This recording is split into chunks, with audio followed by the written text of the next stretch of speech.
first day of a couple lightning delays. First time we put 2-minute drill in today. We had a big time red zone period today.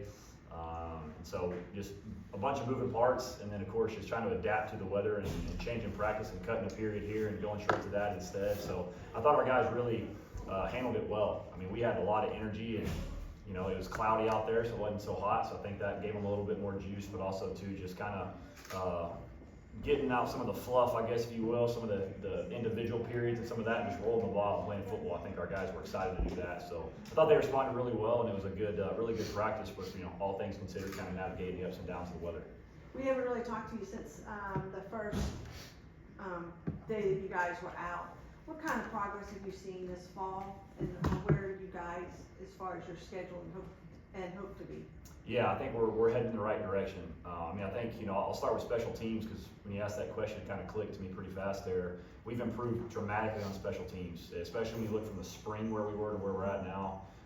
And again, y'all heard us talk about it multiple times. We're going to put a huge emphasis on special teams around here. So Coach Guvenek's one of the best I've ever been around, so he's doing a really good job of getting us into the right stuff. But just the effort and the execution that we're having on special teams has been huge.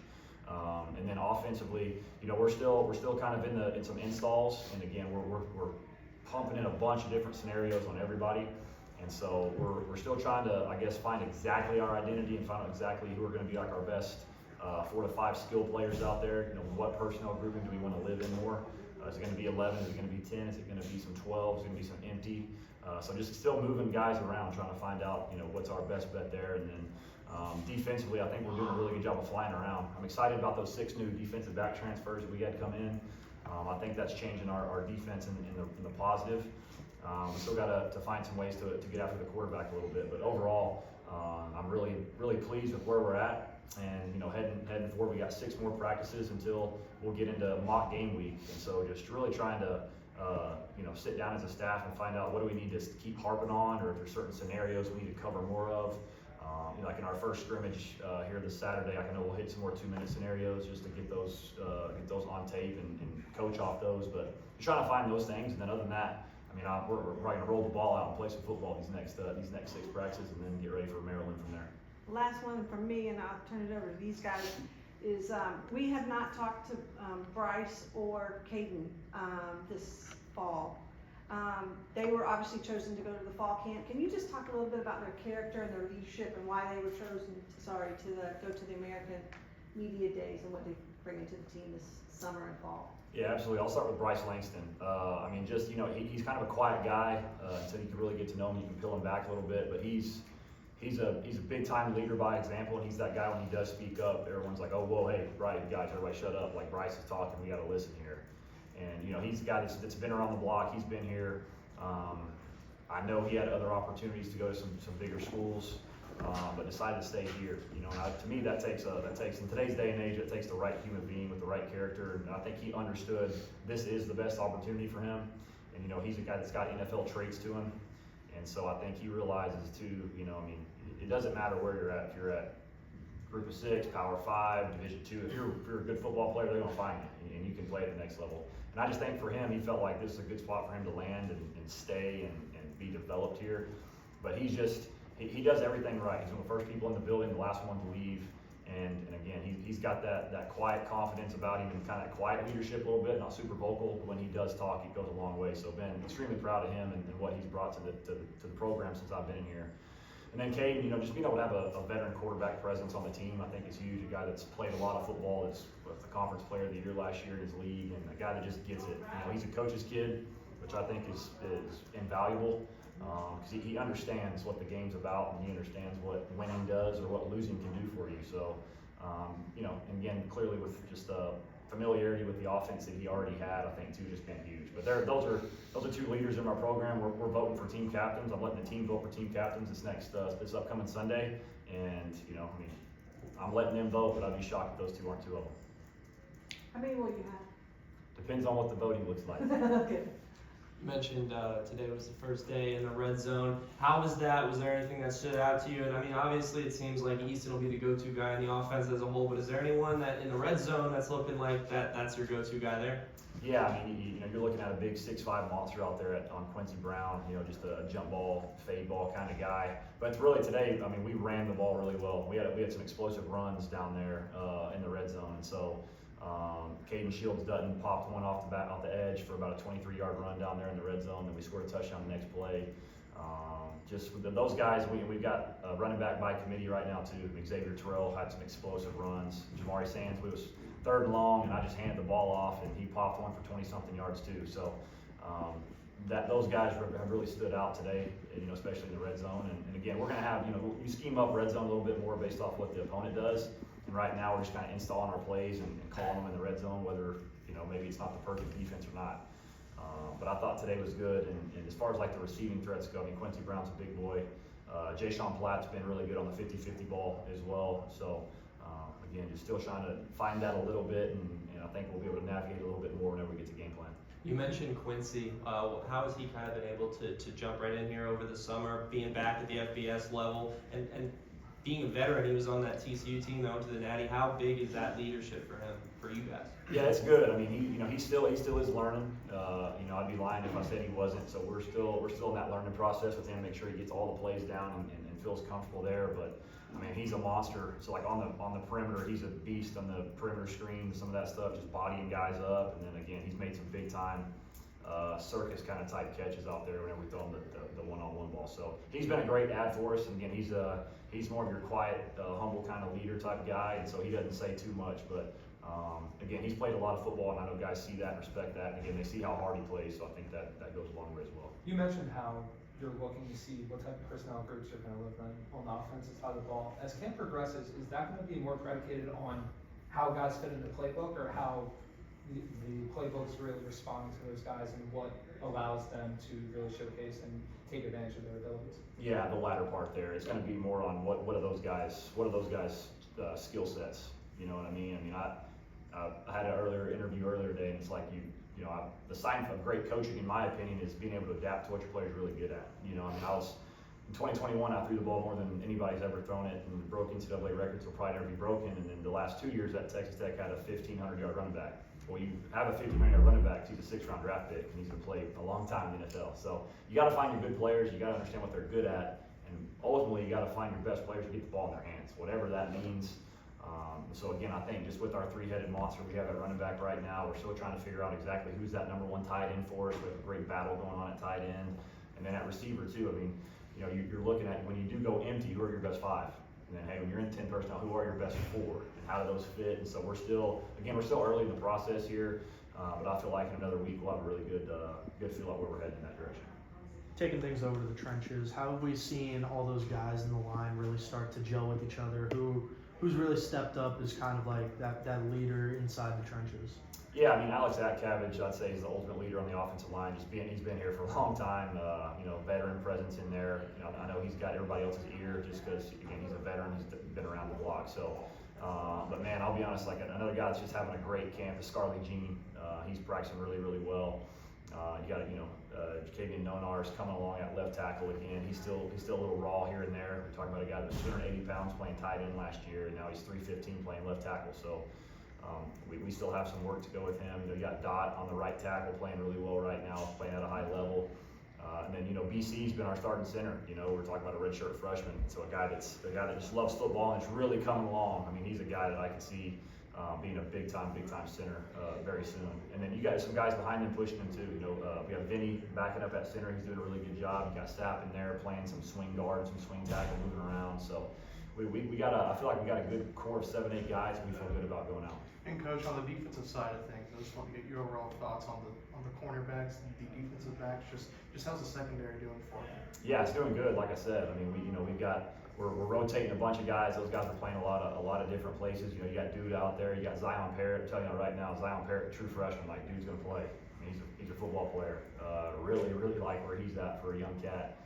You got Therese Reed going out there. You got Cam Goggins going out there. I mean, we're rotating a lot of guys. Really, still trying to same kind of way as we are on offense. We're really trying to find those 5 defensive backs and where do they fit best, to where we can go attack defensively what we want to do.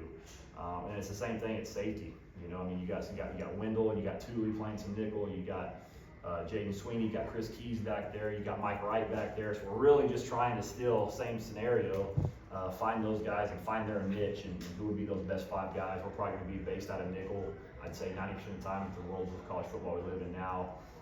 So still just trying to find those 5 guys that fit the best and have the chemistry together to go do what we want to go do.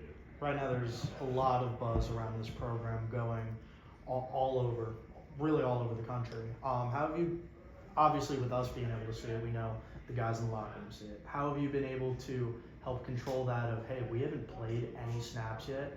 How do we manage those expectations while also still getting everybody hyped? Yeah, I mean, I think it starts with me. I mean, I've done nothing yet. I've had to coach 1 snap as a head football coach. I've done nothing, so it starts with me. But at the end of the day, too, we're going to have a swagger about us. We're going to have a confidence about us every single game, no matter who we're playing. And that's kind of who I am. That's kind of what I hang my hat on a little bit. And that's not cockiness that we're going to go in there, we're going to smoke everybody we play. I mean, I respect every team that's on our schedule this year, and it's not an easy schedule by any stretch. So, but I think just, us doing our stuff, and I think just the message that I've given to the team about more of let's not even worry about Maryland Light right now. I use the word opportunity all the time, because everything you do every single day is a huge opportunity to get better. And so we've got to take every advantage of opportunity that we have. And so I think right now, just, like tomorrow, it's an off day. We got to take advantage of that. We got to get our body right. We got to make sure we're eating right. We got to make sure we're hydrating right. So it's all those little things. And I think right now our mindset as a football program is let's worry about the off day. And then after that, we'll worry about practice 7, and then practice 8. And then when it gets to game time on the 30th, we'll get to that point. How important for you was a day like yesterday where we have an earlier practice, then we take over 24 hours to get to today, and then we have an off day? How, like you said, how important is making sure everybody gets their bodies right? Yeah, I mean, it's the most important thing you got. Your football players are the most important part of your program. And so recovery is huge. They probably get tired of how much I talk to them about overhydrating, putting in the right amount of calories, seeing our trainers, getting in the ice tub, getting with our strength coach, getting stretched out, all those things. I mean, it's so underrated in my opinion in the world we live in, especially down here in South Florida where it is hot and it is humid, and we've got to make sure we're taking care of our bodies so we don't have these, hamstrings and quad strains and stuff like that. So it's been huge. And, tomorrow's another off day to get back, and then we'll kind of have a tougher day the next day, then a real light day, then we have a scrimmage. And so just trying to navigate the schedule and making sure those guys understand that I treat them like grown men, and I want them to be grown men. And to be a grown man and play college football at a high level, you got to go home, you got to do the right stuff. You got to go to sleep, you got to do all those things and all that. So, JJ? Coach, on the defensive line, you mentioned that the interior defensive line is going to surprise a lot of people this year. What did you see from that group tonight, specifically CJ and Bryce? Yeah, those are 2 grown men in there. I mean, they shoot gaps. They're physical. They're twitched up, so they're athletic guys. I mean, yeah, they're not 6'4", 300-pound guys, but I'm telling you, y'all are gonna like watching them play football. I mean, they're football guys. There's no ego. There's nothing. They're grimy, old school football kind of type guys that get in there and they just smash, and I love them. I mean, those are guys that it starts up front. I told our team in our intro meeting before fall camp, the O-line's the heartbeat of the offense, and the D-line's the heartbeat of the defense. And it starts with those 2 guys playing those 2 D tackle spots for us, and they've been nothing short of just fantastic so far this game. And you mentioned last time that there's a 5-man competition for that QB2 spot between Zach Gibson, Carson Kruger, Kason Wiseman, Mike Valentino, and Jordan. After tonight's scrimmage, have you moved closer to making a decision on that? I mean, maybe a little bit, but we still got a ways to go. I mean, I'd be lying. Defense did a great job today of giving us some different coverage stuff. We threw a couple picks today. And so, those are things we got to get coached up. The biggest thing I'm looking for from those other 5 is consistency. And so, like right now in these first 6 practices, I'm like, hey, one of them has a really good day, but the next day doesn't. And maybe that other guy had a worse day, but then he has a better day. So I'm trying to find that guy that's just consistent across the board, and continues to get better, because they all have their strengths and they all have their weaknesses. So we're trying to really pinpoint those weaknesses. But at the end of the day, at quarterback, you got to complete the ball. You can't turn the ball over. You got to be a leader. And so we're still working on all 3 of those things, and we're still working it. So I'm glad. In my opinion, where we're at right now, I mean, I think that QB2 battle is probably going to go till that Wednesday, probably before we play Maryland. And then with QB1, how do you assess Caden's performance tonight? Yeah, he's been very, very, very even. He's grading out very high. He did have a pick in the red zone today, which is a no-no, but that's kind of part of playing the position too. You're never going to be perfect, right? But he's, you know, the thing that people don't realize about him too is I haven't unleashed his legs yet. I mean, you're talking about a 6'6", 240 pounder that can flat go for being that big and long. And that's going to be a weapon for us too. And again, I'm not planning on running him 25 times a game by any stretch, but he's a guy that can go get it when you have to go get a yard or two. And so he's had a couple explosive scrambles too, just us getting out of the pocket, and he keeps his eyes downfield and he makes some big plays. Eddie?